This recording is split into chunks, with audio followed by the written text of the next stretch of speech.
Welcome to XML Gold. In the video, we'll explain how to exchange Payeer to USDT TRC20. Let's begin. Once you're on the XML Gold site, the first step is to select the method by which you'll pay. For example, I'll choose Payeer. Then enter an amount.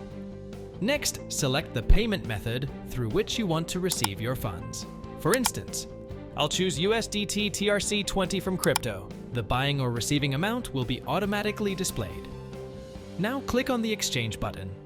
You'll see the current currency rate, XML Gold fee, and the indicated Payeer fee. Then provide your email and enter your USDT TRC20 account details. Agree to the terms and conditions, and if you're not a USA resident, check the box. Once all is done, click on Continue. Now, you on the invoice page, here select. You can pay from Payeer mobile app you need to scan, but for this demonstration I will pay from site. Click to pay the bill button. Here confirm all details in Payeer. Click Confirm.